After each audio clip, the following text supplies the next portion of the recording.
turun wahyu meringkaskan bilangan rakaat salat, maka Nabi berpaling, Nabi sebut apakah yang disebutkan Zulkarnain itu benar? Maka semuanya mengiyakan, betul. Maka Nabi bangun dan mengajak sahabat untuk sambung 2 rakaat. Maksudnya kalau kita terlupa rakaat salat, 2 rakaat, 3 rakaat maghrib semuanya, rakaat kedua bagi salam. Lalu jemaah belakang tegur, "Mam, apa di pikiranmu? Salat maghrib 2 rakaat?" Oh, iya. Mikir tu, gaji belum masuk, hutang banyak, mau bayar lagi. Jadi mari tambah 1 rakaat. Maka di situ ulama menyatakan bahawa tidak perlu mengulangi salat hanya tambah rakaat yang berbagi. Tetapi perbahasan ulama dialog perkataan kita yang menegur dan imam itu mesti tak boleh lebih sama ada 6 ataupun 7 perkataan, dan ia mesti bersambung. Habis semuanya terus tegur, bukan pergi minum di nurli dulu tadi imam macam kita kurang rakaat tadi.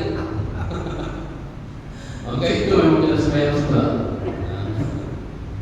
tuan-tuan yang terhormat Allah Subhanahu wa taala, maka itu Zulkarnain, digelar namanya Zulkarnain.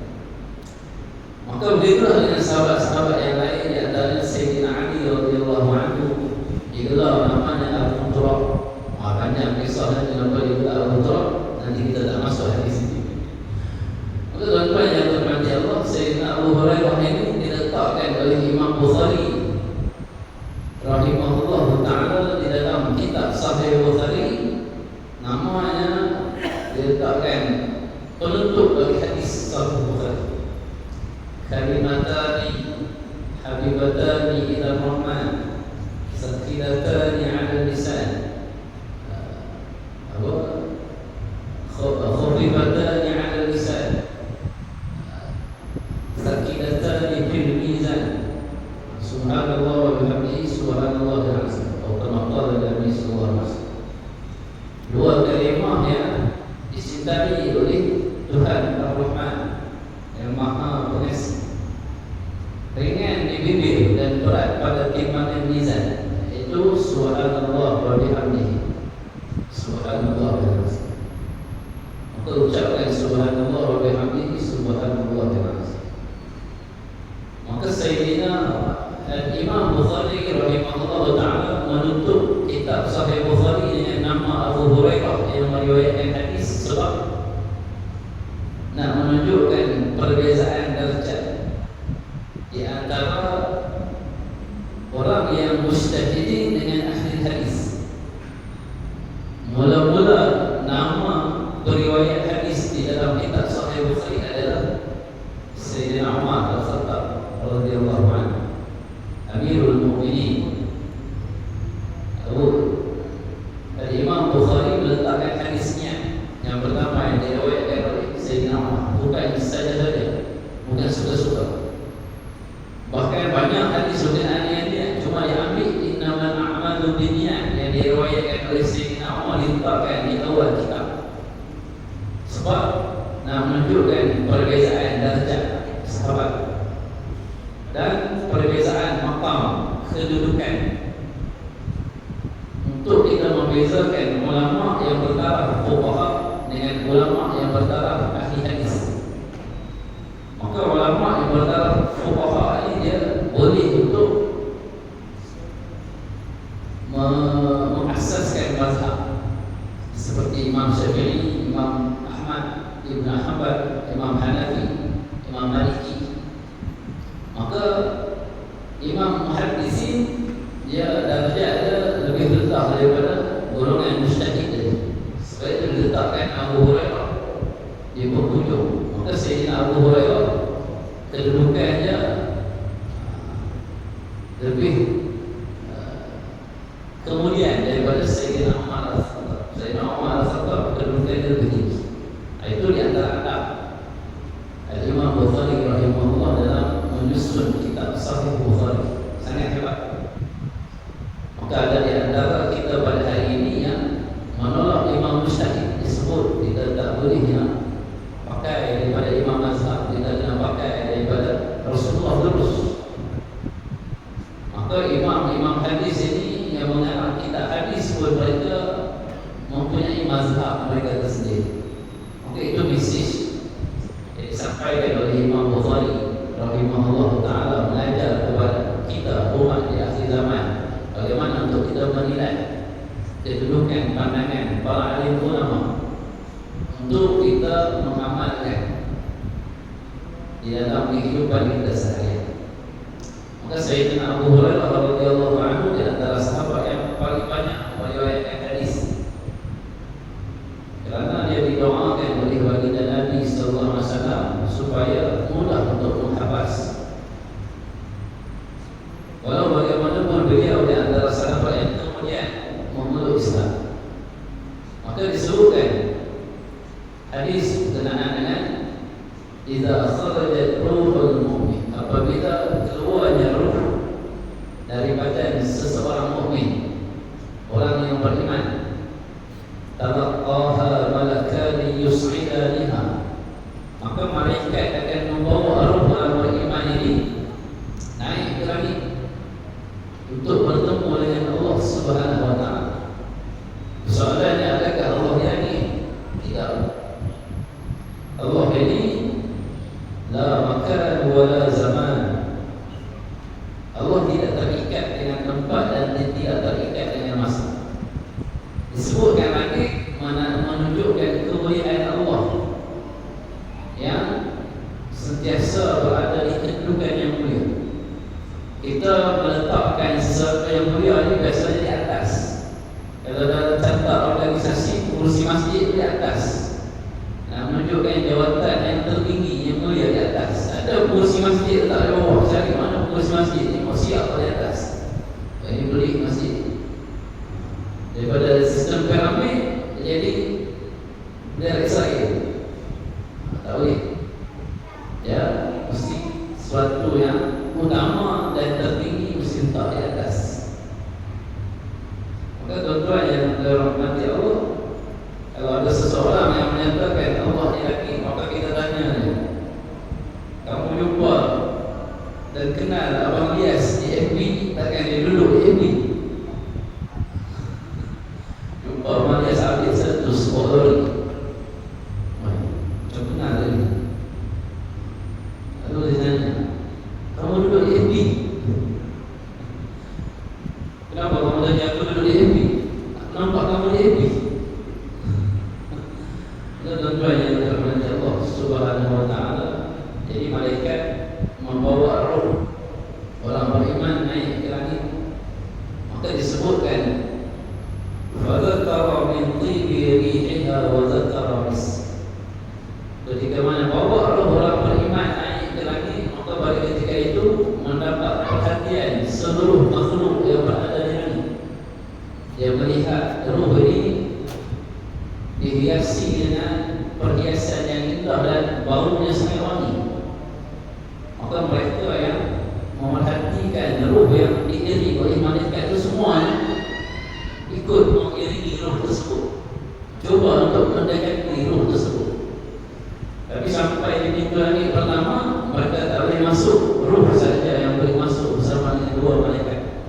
Begitu juga di langit pertama, ramainya malaikat-malaikat yang cuba untuk mengiringi roh naik ke tingkat yang kedua, memuji-muji roh tersebut disebabkan bau yang wangi.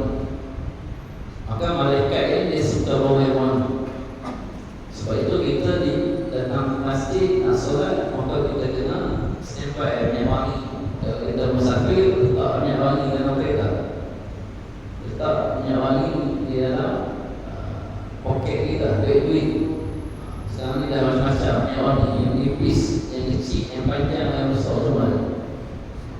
Maka jangan kita abaikan sunnah mewangikan tubuh badan kita untuk datang ke masjid. Bahkan baginda Nabi SAW menyatakan, jangan ketika mana kita nak datang ke masjid, kita bukan makanan yang berbau seperti bawang dan lain-lain makanan yang berbau. Jangan menghampiri masjid kami itu makanan yang berbau, maka ada sesuatu chemical, suatu bahan yang lebih berat baunya daripada makanan, iaitu rokok. Maka rokok itu lebih besar makruhnya. Kalau kita ambil pandangan yang makruh, kalau seorang itu merokok sebelum dia datang ke masjid, hukum dia adalah lebih berat daripada makan makanan yang berbau. Kalau makan makanan yang berbau itu makruh tanzih, makruh yang hampirnya harus. Tapi rukuk ini adalah makruh tahrim, makruh yang hampir dengan haram. Kalau kita ambil pandangan yang makruh, maka tuan-tuan yang dirahmati Allah, jadi mendapat celaan daripada malaikat. Allah nak buat ibadah, kita nak buat pahala, tapi malaikat yang salah. Maka itu sifat malaikat, dia tak suka bau busuk, dia suka bau yang wangi. Sama juga kita manusia, kalau kita sembahyang sebelah mulut berbau, maka kita pun balik-balik tahan nafas tengah sembahyang. Allahu Akbar, nak baca Fatihah tak cukup nafas, sebab tahan nafas, mulut orang sebelah berbau. Maka kita pun rasa kurang senang untuk beribadah, bahkan mungkinan dan khusyuk. Maka bila hilangnya khusyuk seseorang jamaah disebabkan kita, maka kita juga turut hilang pahala. Sebab itu berhati-hati dengan keadaan tubuh badan kita, dengan keadaan bau mulut kita, ketika mana melakukan ibadah secara berjemaah, lebih-lebih lagi di rumah Allah Subhanahu Wa Taala. Kemudian disebutkan kepada ruh tersebut, ja'at min qibalil ardh, ruh ini datang daripada bumi, daripada sekian-sekian tempat. Sallallahu alaihi wa ala jasadin kunti ta'murinahu. Mudah-mudahan Allah Subhanahu Wa Taala merahmati, mengampunkan, memberikan kebaikan kepada ruh ini yang dia telah memakmurkan jasad yang dia duduk di dalam. Kita dalam jasad kita ini ibarat sangkar. Jasad ini ibarat sangkar yang memenjarakan ruh. Maka bila ruh itu melakukan kebaikan, jasad itu turut mengikut kebaikan. Maka sebab itulah ruh yang sentiasa menyucikan dirinya, dia akan sentiasa sehat. Qad aflaha man zakkaha wa qad khaba man dassaha. Berjayalah orang yang menyucikan jiwa, dan rugilah, hinalah orang yang mengotori jiwa. Sebab itu kita mesti mengetahui makdubatul ruh. Makdubah ini maksudnya makanan, makanan bagi ruh, iaitu adalah bacaan Al-Quran, solat kita, zikir kita, puasa kita, sedekah kita, itu semuanya adalah makanan dan kaedah untuk membersihkan ruh yang berada di dalam tubuh badan kita. Maka pada hari ini ramainya manusia yang merapikan tubuh badan orang, duduk depan cermin 2-3 jam. Itu biasa orang perempuan. Kalau lelaki ni paling tidak setengah jam. Itu kalau ada rambut. Kalau tak ada rambut mungkin 2 minit saja. Sebab ada rambut jadi lama sikit, mau merapikan rambut. Bahkan di tubuh badan, bahagian muka saja berapa puluh ringgit yang kita habiskan. Dengan ada sunblock, dengan ada pencuci muka, dengan ada, kalau perempuan lagi pakai lipstick. Sebab itu yang ada anak perempuan dia tahu modal tinggi. Betul? Ada anak perempuan yang modal tinggi sikit. Dia banyak perhiasan. Itu kalau yang pakai nikah tu mungkin mudah, dia tak kisah, dia tak ada apa pun. Dia kalau jenis yang mendandan ni yang memang lebih lagi mau kahwin, lagi tinggi modal. Muka tu berubah terus. Daripada muka orang sungai dia berubah jadi orang sakti. Baik, ini tuan yang terhormat Allah Subhanahu Wa Taala. Maka manusia pada hari ini banyak merapikan tubuh badan luarannya, sedangkan Allah tidak melihat berupa paras yang di luar yang dihabiskan duit ringgit untuk merapikannya dan berhabiskan masa untuk menjadikan dia menarik tertarik. Tetapi Allah Subhanahu Wa Taala melihat di bahagian dalam. Sebagaimana Nabi SAW sebut, Inna Allah la yanzuru ila suwarikum wa la ila ajsadikum walakin yanzuru ila qulubikum wa a'malikum. Allah Subhanahu Wa Taala tidak melihat berupa paras kamu. Allah tidak melihat jasad kamu. Tubuh badannya kita cuba untuk ketul-ketul dia. Tubuh badannya kita cuba untuk rapikan pinggang, maka Allah tidak melihat. Tetapi Allah melihat hati kamu dan amalan kamu. Maksudnya hati ini adalah tempat untuk kita sampai kepada Allah. Untuk kita dekat dengan Allah adalah dengan hati. Maka lebih baik kita taburkan duit ringgit kita untuk memberikan hati kita ini, bahagian dalaman kita, ruh yang berada dalam tubuh badan kita ini, semakin sekar.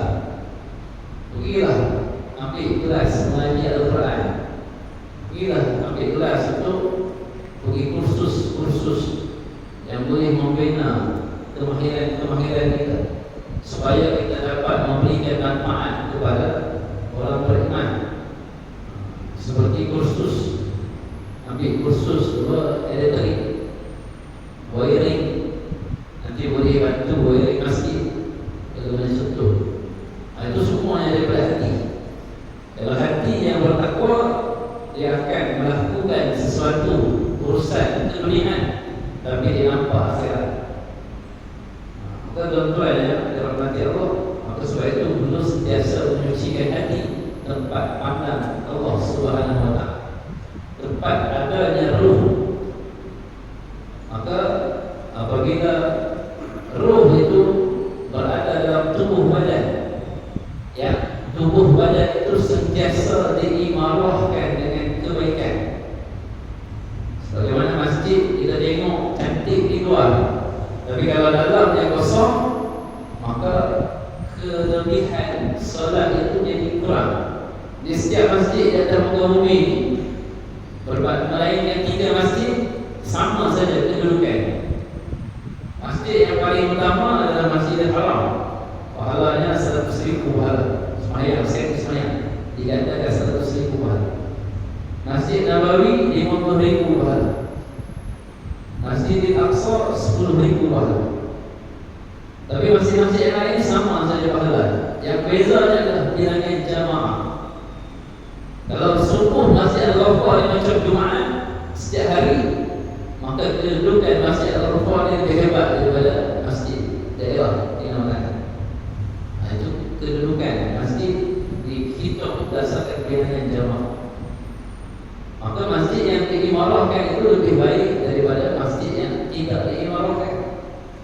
Maka menjadi tugas dan tanggungjawab masjid sama dengan ahli jamaah yang kental-kental memikirkan bagaimana untuk mengimarahkan masjid yang berada di kawasan kita ini dengan berbagai aktiviti.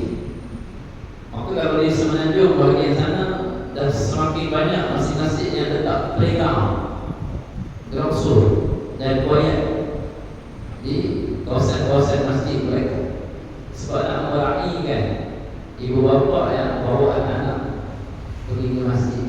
Itu semuanya adalah usaha untuk meramaikan jamaah. Begitu juga tubuh badan kita di luar, cantik di luar, tetapi kalau dalaman yang tidak diimarahkan dengan segala jenis kebaikan, maka tubuh itu ibarat mayat yang tidak ada fungsinya, maksudnya tidak ada guna.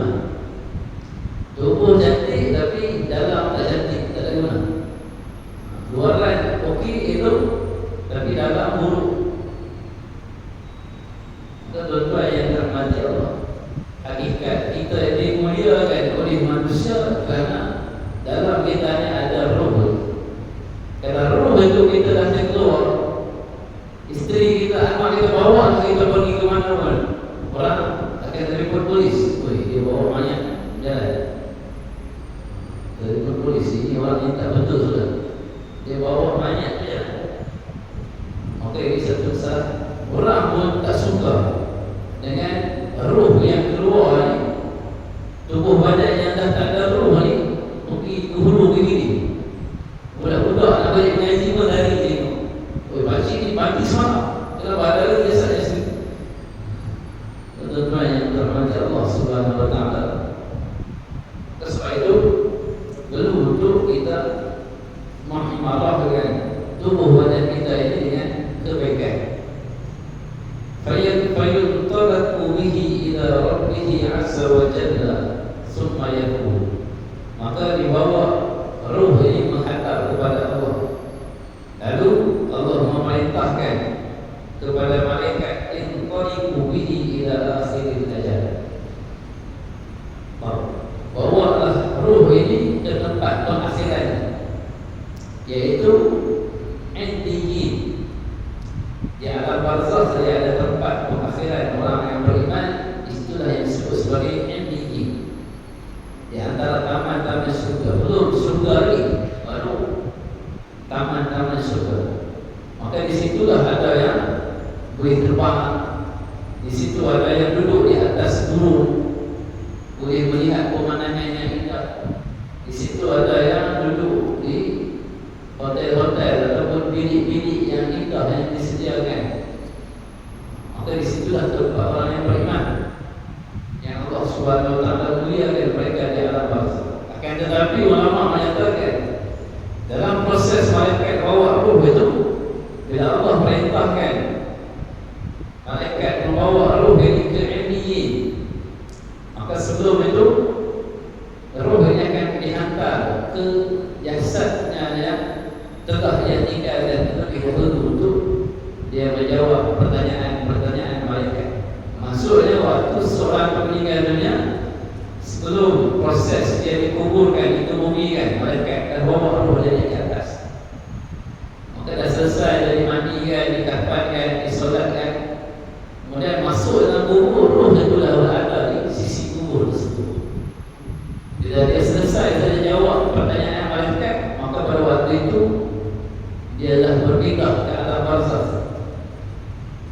Dan kuburnya itu dinampakkan seluas-luasnya menjadi taman di antara taman syurga yang disebut Indiyin. Jadi tuan-tuan yang dirahmati Allah, maka itu kelebihan orang yang mati dalam keadaan husnul khatimah, mati dalam keadaan dia beriman kepada Allah dan seluruh makhluk menyaksikan keimanan. Maka sebab itu kita tidak rugi hadir ke masjid, diulang alik ke masjid di mana pun kita berada. Jangan kita lupa untuk singgah di rumah Allah. Kerana Nabi SAW menyebutkan man ya'tadu ar-rajulu ila al-masjid fashhadu lahu bil iman. Kama qala Nabi SAW. Siapa yang berulang alik ke masjid, maka saksikanlah dia bahawa dirinya telah beriman. Kita ulang alik pergi ke masjid ini bukan manusia saja yang menyaksikan. Anjing-anjing itu berjalan untuk menyaksikan sampai saya berterang kaki. Sembahyang subuh hari Jumaat 2021 16 Disember. Ingat tadi. Tuan-tuan yang dirahmati Allah, bukan sahaja makhluk yang bernyawa, batu-batu, daun-daun, semua yang menyaksikan kita ulang alik ke masjid, menyaksikan keimanan kita. Sebab itu cubalah untuk kita menjadikan diri kita ini disaksikan oleh ramai makhluk Allah dengan kebaikan kita. Bukan untuk riak, tetapi supaya kita setidaknya selamat di hadapan Allah Subhanahu wa taala dalam bila ditanya tentang bukti keimanan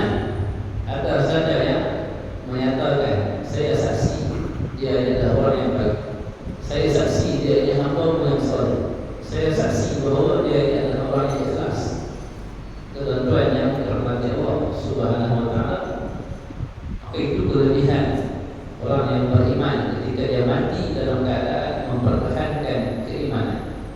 Wa innal kafira idza kharajat ruhuhu, dan apabila orang yang kafir itu keluar ruh daripada tubuh badannya, qala Hammad, kata Hammad yang dinyatakan oleh Sayyidina Abu Hurairah, wa zakara minnatiha wa zakara la'na, maka disebut-sebut dalam keadaan makhluk-makhluk di langit ini menyebut-nyebut di belakang-belakang, di dekat mana disebut itu ruh yang tidak baik, bau busuk dalam keadaan semuanya menutup hidung, bau busuk semuanya tak boleh dekat, menjijikkan. Maka malaikat yang ditugaskan membawa sampai ke pintu langit pertama, malaikat yang jaga pintu langit pertama tak mau buka. Maka terus diperintahkan supaya ruh itu dicampakkan semula ke bumi. Tuan-tuan yang dirahmati Allah, fayuqalu intaliqu bihi ila akhiril ajal, maka diperintahkan ruh itu dibawa ke tempat pengakhiran, yaitu as-sijjin, yaitu di antara lubang-lubang api neraka Allah Subhanahu wa taala, as-sijjin. Ketika mana Nabi sallallahu alaihi wasallam menceritakan hadis ini, maka Sayyidina Abu Hurairah menyatakan Nabi menutup hidungnya seperti ini, menunjukkan bau busuk ini manusia tak suka. Bukan saja manusia tak suka, malaikat pun sangat-sangat tidak suka dan mencegah bau yang busuk. Jadi kalau di ruang pada azan Isya,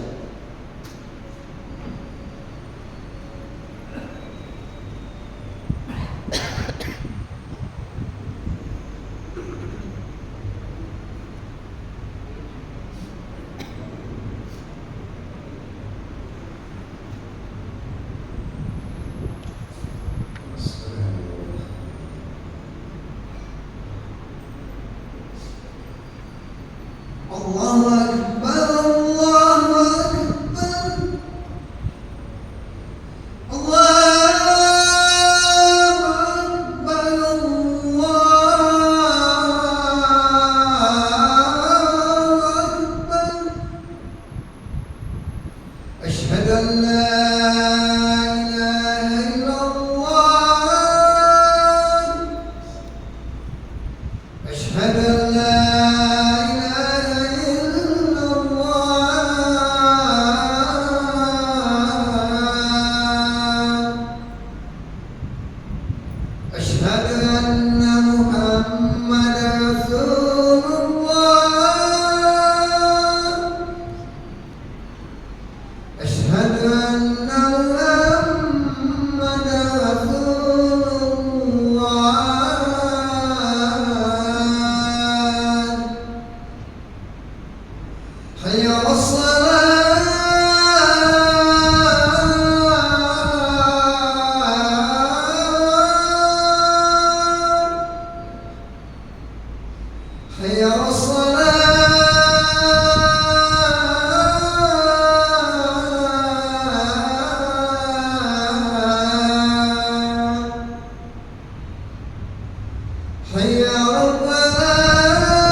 Pada masa di bulan Amin ini kita akan buat kesimpulan terhadap hadis ini sebaik dari Rasulullah SAW.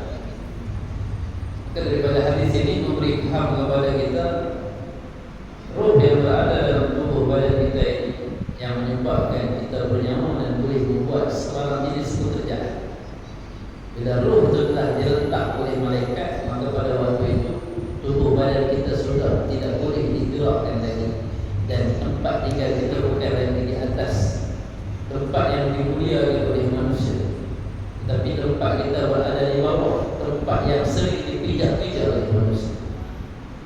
Tuan-tuan yang dirahmati Allah, maka sebab itu Allah sebut dalam Al-Quran, "Wan-nazi'ati gharqa wan-nashitati nashta." Demi malaikat yang meletak nyawa dengan keras dan kasar, dan demi malaikat yang mencabut nyawa yang penuh lemah. Sebab itu orang yang sedang kesakitan menghadapi sakaratul maut, jangan kita sebut dia sedang nazar. Guru kami sebut jangan sebut dia sedang nazar. Nazar ni untuk orang jahat, tapi sebut dia ihtidar, dia sedang dalam keadaan proses diambil roh dia oleh malaikat dengan cara yang baik. Kita sebut dia sedang nazar, seolah-olah dia sedang berhadapan dengan malaikat yang keras nak mencabut nyawanya dalam keadaan diletak. Tuan-tuan yang dirahmati Allah, tapi sebut dia sedang dalam keadaan sekarat, menanggung kesakitan sakaratul maut. Itu bagi orang yang beriman. Itu tuan yang dirahmati Allah, bila saat itu, bilakah waktunya saat itu, kita tidak tahu, tetapi ia merupakan salah satu proses dan langkah untuk kita peringatkan diri kita agar sentiasa bersedia menghadapinya pada bila-bila masa dan waktu. Pada hari ini ramainya orang yang dicabut nyawa dalam keadaan dia sedang tidur, dalam keadaan dia sedang sihat bermain. Di Indonesia baru-baru ini tengah palang bola, seorang pemain bola di palang putih meninggal dunia dalam keadaan sedang. Orang yang sakit dia tak main bola, kalau gaul memang lagi ada, tapi sakit boleh berlari, maka duduk tengah padang. Pada waktu itu saat tibanya kematian ajalnya, maka tetap juga dicabut nyawa oleh malaikat. Maka kita tidak tahu saat bila dan waktu. Maka sebab itu perbanyakan kita baca doa yang dibacakan oleh baginda Nabi sallallahu alaihi wasallam saat detik terakhir sebelum kewafatan baginda Nabi sallallahu alaihi wasallam. Allahumma a'inni ala ghamaratil maut aw sakaratil maut. Allahumma a'inni ala ghamaratil maut, ataupun Allahumma a'inni ala sakaratil maut. Ya Allah, bantulah aku menghadapi kesakitan kematian, ataupun ya Allah, bantulah aku menghadapi sakaratul maut. Mudah-mudahan Allah Subhanahu wa taala memberikan kepada kita kekuatan untuk melaksanakan amal, sehinggalah kita dipertemukan dengan sakaratul maut dan kita berada dalam keadaan orang yang dijamin husnul khatimah oleh Allah Subhanahu wa taala. Sekadar itu mudah-mudahan memberikan kebaikan untuk kita bersama. Inilah untuk kita menghadiahkan bacaan surah Al-Fatihah kepada ibu dan ayah kita. Mudah-mudahan Allah panjangkan usia mereka dalam ketaatan kepada Allah. Kepada ibu dan ayah kita yang sakit, mudah-mudahan Allah sembuhkan penyakit mereka agar mudah mereka beribadah kepada Allah. Kepada ibu dan ayah kita yang telah meninggal dunia, mudah-mudahan Allah ampunkan dosa mereka, Allah tempatkan mereka di kalangan para anbiya, para syuhada, para sholihin. Begitu juga dengan saudara kita yang berada di Gaza, di Palestin, yang masih lagi berlarutan peperangan sehingga pada saat ini. Dan Allah berikan kekuatan kepada mereka berhadapan dengan tentera rejim Zionis Israel, dan Allah menghantar para tenteranya untuk menghancurkan tentera Zionis Israel yang kejam dan zalim, serta memerdekakan bumi Palestin dan Masjid Al-Aqsa daripada kezaliman rejim Zionis Israel itu, semua dengan keberkatan Al-Fatihah.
Subhana rabbika rabbil izzati amma yasifun. Wassalamu ala al-mursalin.